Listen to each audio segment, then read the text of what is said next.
Fala galera, beleza? Eu sou o professor Pedro Matias, do Emancipa Porto Alegre, e eu mando um abraço, mas à distância, né, para todos os companheiros que constroem o Emancipa, coordenadores, educadores, e vocês também, os estudantes, que são o centro dessa nossa atividade. Hoje eu vim aqui fazer com vocês uma resenha do conto Espelho, que é leitura obrigatória da Unicamp para 2021. Que conto é esse? Primeiro, ele é um conto escrito pelo Machado de Assis, no seu livro Papéis Avulsos, seu principal livro de contos, seu primeiro grande livro da fase mais produtiva.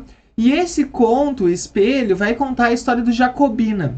Quem é o Jacobina? Tinha um grupo de jovens conversando e o Jacobina vai contar uma história. Ele diz, olha, eu vou contar uma história, mas eu não aceito tréplica. Eu quero contar aqui, né, e não quero ouvir negativas dessa minha tréplica. O Jacobina, então, começa a contar essa história dele e ele vai dizer que o ser humano não tem uma, mas ele tem duas almas. Aqui ficou 4, mas 2 almas. Ou seja, né, ele vai dizer que tem uma alma que olha de dentro para fora e a outra que olha de fora para dentro. E ele vai contar uma história da vida dele que mostra isso. Jacobina também diz que essa alma pode ser qualquer coisa. Tem vezes até que é um botão de camisa, que pode ser o dinheiro de alguém. Então, aqui a gente está baseado na disputa entre duas forças que na obra do Machado de Assis são muito importantes: a essência e a aparência do sujeito. Então Jacobina vai contar que quando ele tinha 25 anos, ele era pobre, ele conseguiu uma vaga de alferes. O que é alferes? Alferes é um cargo na Guarda Nacional que era dado como uma maneira de conseguir honras para algumas pessoas. Nesse processo de virar alferes, uma tia chamada Tia Marcolina, que era uma viúva, convidou ele para ir na casa dela para ela ver o alferes. Então ele tinha uma bela farda de alferes em que ele vai lá com a farda para casa dessa tia. Essa tia fica encantada com ele e manda pegar a melhor peça da casa, o melhor elemento da casa, era meio simples, que é um espelho que supostamente tinha sido até da família real brasileira.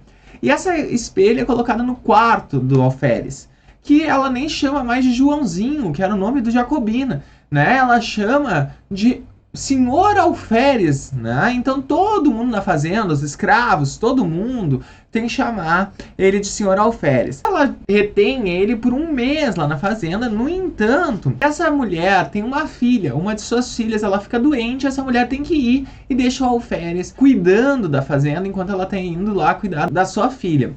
Então ele vai se sentir muito oprimido, porque justamente por ele ficar lá sozinho, ele não tem mais quem veja ele com a farda, e ele vai dizendo que o homem vai sendo substituído pela farda, pelo cargo, o homem substituído pelo alferes.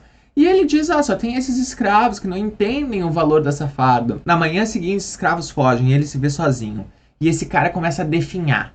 E cada vez ele definha mais, até que lá pelas tantas ele tem a ideia de colocar a farda, que ele não colocava mais porque não tinha quem visse, e ficar na frente do espelho. E aí ele fica se olhando alguns minutos na frente do espelho e recupera a força dele. Percebam, pessoal, que esse personagem, essa sua essência se enfraqueceu. E ele vai dar ênfase a essa aparência. Ele deixa de ser o homem e passa a ser o alferes, né? Esse é o grande centro desse conto, que é já relacionado com outros contos do Machado de Assis, como Teoria do Medalhão, em que esse efeito é constituído pela visão dos outros sobre nós. Não interessa o que nós somos, porque no fim, o ser humano não é nada mesmo. É pó. Mas sim aquilo que nos enxergam. E o Machado olha para isso com cinismo. Isso que é a podridão humana. A isso que nós vamos nos resumir, né? Então eu acho que é um conto extremamente interessante. Espero que tenha te apoiado aí, né, na tua leitura. Acho legal também colocar que o Machado teve uma edição nova em inglês que se esgotou no dia do lançamento nos Estados Unidos, que mostra a importância desse autor que finalmente está sendo reconhecido no centro do capitalismo. Beleza? Espero ter ajudado vocês. Um grande abraço, 5 minutinhos, é isso. Tchau, tchau!